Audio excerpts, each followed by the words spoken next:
Chapter 13 do and does. Do और does दोनों ही helping verbs होते हैं जिन्हें हम प्रेजेंट टेंस में यूज़ करते हैं। टेंस का मतलब होता है time. We use verbs in various forms to express time. हम वर्ब्स को अलग अलग फॉर्म्स में यूज़ करते हैं टाइम को एक्सप्रेस करने के लिए। मतलब कौन सा काम प्रेजेंट टेंस में है, कौन सा पास्ट टेंस में हुआ था या कौन सा फ्यूचर टेंस में होगा, ये सब हम वर्ब्स की हेल्प से बताते हैं। डज यूज़ होता है सिंगुलर नाउंस या प्रोनाउंस के साथ और डू यूज़ होता है प्लूरल नाउंस और प्रोनाउंस के साथ। डज यूज़ होता है जैसे ही, शी, इट या किसी भी पर्सन का नेम जैसे Siddhi, Mohan etcetera. Do use होता है I, we, you, they, the girls, Abhay and Tanya. जब भी हम प्लूरल में जाते हैं, प्लूरल नाउन हो या प्रोनाउन हो, तो उसके साथ हम डू का यूज़ करते हैं। आई का मतलब होता है सिंगल पर्सन यानी मैं, लेकिन आई को हम हमेशा प्लूरल नाउन की तरह कंसिडर करते हैं, तो इसके लिए हम आई के साथ डज नहीं डू लगाते हैं। वी ऐड एस और e s to the verb when they are used with singular noun और प्रोनाउन। जब भी हम वर्ब को as a singular verb use करते हैं, मतलब सिंगुलर नाउन या प्रोनाउन के साथ यूज़ करते हैं, तब वर्ब में हम एस या ई एस को ऐड कर देते हैं। Example, a child plays. Child singular noun हो गया तो उसके साथ प्ले में एस लग गया, child plays. A teacher teaches. जब भी हमारा वर्ब प्लूरल फॉर्म में होता है, यानी हम वर्ब को प्लूरल नाउन या प्रोनाउन के साथ यूज़ करते हैं, तो हम वर्ब में एस या ई एस को ऐड नहीं करते हैं। वर्ब की खाली रूट फॉर्म ही लिखी जाती है। Example, the children play. अब यहाँ पर द चिल्ड्रेन प्लूरल नाउन हो गया, तो इसलिए हमने वर्ब की रूट फॉर्म लगाई play. The teachers teach. Thank you. Chapter 14 prepositions. Prepositions ऐसे वर्ड होते हैं जो सेंटेंस में एक नाउन या प्रोनाउन का दूसरे नाउन या प्रोनाउन के साथ रिलेशन शो करते हैं। Example, the ball is in the box. Ball box के अंदर है, तो इन जो हो गया ये प्रेपोजिशन हो गया, क्योंकि ये बॉल की पोजीशन को बता रहा है with respect to box. Second, the ball is on the box. The ball is near the box. The ball is behind the box. Behind मतलब पीछे। The ball is in front of the box. Put the ball into the box. Into मतलब अंदर। Take the ball out of the box. Out of मतलब बाहर। तो ये सभी words जैसे in, on, near, behind, in front of, into, out of, around, among, between, opposite, इन सभी को हम प्रेपोजिशंस कहते हैं।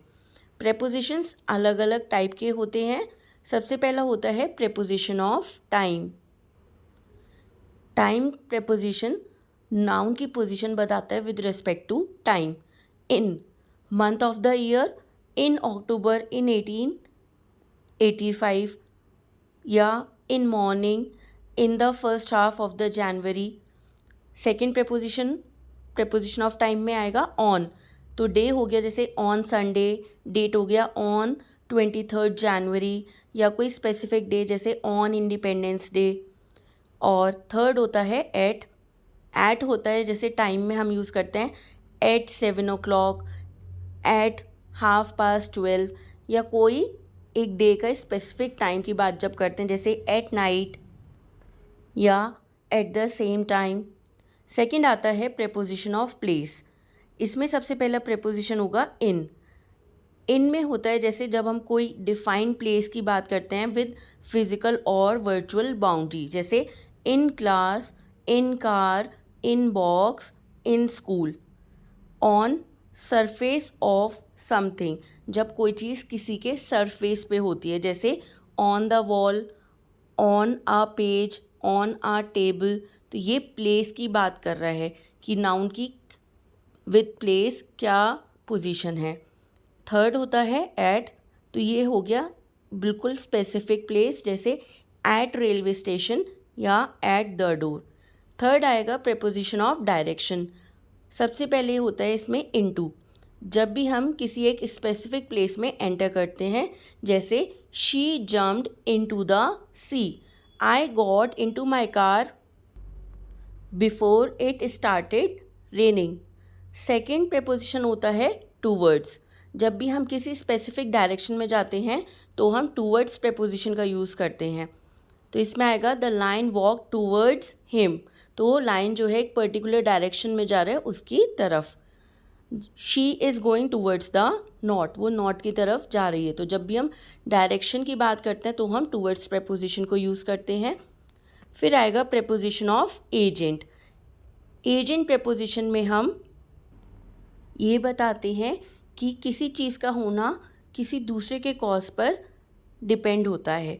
जैसे by, this book has been gifted by Harry, zero was discovered by Aryabhatta, the bottle is filled with water. तो यहाँ पे विद जो है ये प्रेपोजिशन हो गया। It is decorated with flowers. जब भी प्रेपोजिशन एजेंट की बात होती है तो बाय और विद का यूज़ करते हैं। प्रेपोजिशन ऑफ डिवाइस और इंस्ट्रूमेंट, ये प्रेपोजिशंस हम यूज़ करते हैं जब हमें दो ऑब्जेक्ट्स के बीच का रिलेशन दिखाना होता है। जैसे सबसे पहला प्रेपोजिशन आता है इसमें by, she will arrive by 6 o'clock, तो उसके अराइवल और 6 o'clock में एक रिलेशन है। He comes by his car. Second preposition आता है with, he burn the sticks with a match stick. Arun started his journey with just 50 rupees. तो बस 50 रुपीज़ के साथ अरुण ने अपनी जर्नी को स्टार्ट कर दिया। तो यहाँ पर हमने प्रेपोजिशन यूज़ किया with. Some more points, the flower pot is on the table, क्योंकि फ्लावर पॉट जो है वो टेबल के ऊपर रखा है तो हमने प्रेपोजिशन यूज़ किया on. The chairs are kept opposite to each other, आमने सामने के लिए हम ऑपोजिट वर्ड का यूज़ करते हैं। सेप्टेम्बर कम्स बिफोर अक्टूबर, नवंबर कम्स आफ्टर अक्टूबर। तो जब कोई चीज़ पहले होती है तो उसके लिए हम प्रेपोजिशन यूज़ करते हैं बिफोर, और कोई चीज़ बाद में होती है तो उसके लिए यूज़ करते हैं after. The dog is under the table, जब कोई चीज़ किसी सरफेस से टच नहीं हो रही और उसके नीचे है तो वर्ड यूज़ करते हैं हम under. The cat is sitting on the table, क्योंकि कैट जो है टेबल के जस्ट ऊपर बैठी है तो हमने प्रेपोजिशन यूज़ करा ऑन। Chapter 15 conjunctions. कंजंक्शंस ऐसे वर्ड्स होते हैं जो दो वर्ड्स को या सेंटेंसेस को आपस में जॉइन करते हैं। इनको जॉइनिंग वर्ड्स भी कहते हैं। Look at these examples.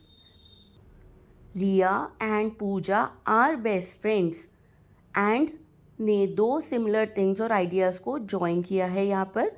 Riya is short but she is beautiful. तो यहाँ दो ऑपोजिट फैक्ट्स हैं कि रिया शॉर्ट है और रिया ब्यूटीफुल है। तो जब हम दो ऑपोजिट फैक्ट्स को जॉइन करते हैं तो हम उसके लिए यूज़ करते हैं बट, और जब सिमिलर थिंग्स को जॉइन करना होता है तो हम यूज़ करते हैं and. Third example, please bring me a chocolate और अ टॉफ़ी, और हमें ऑप्शंस देता है कि या तो चॉकलेट या toffee. Fourth example, I could not get up early because I slept late at night। तो यहाँ पर दो सेंटेंसेस हैं, I could not get up early और सेकेंड सेंटेंस है I slept late at night। हमने इन दोनों सेंटेंस को बिकॉज कंजंक्शन से जोड़ा है। बिकॉज यहाँ पे एक्सप्लेनेशन देने के लिए यूज़ हुआ है कि मैं सुबह जल्दी नहीं उठ पाया क्योंकि मैं रात को देर से सोया था। We can also use as in place of because। जहाँ भी because यूज़ हो रहा है तो हम explanation देने के लिए because की जगह पर as को भी यूज़ कर सकते हैं। Fifth example, the words and, but, और and because, ये दो वर्ड्स या सेंटेंसेस को कनेक्ट कर रहे हैं, इसलिए इन्हें हम कंजंक्शंस कहते हैं। Thank you.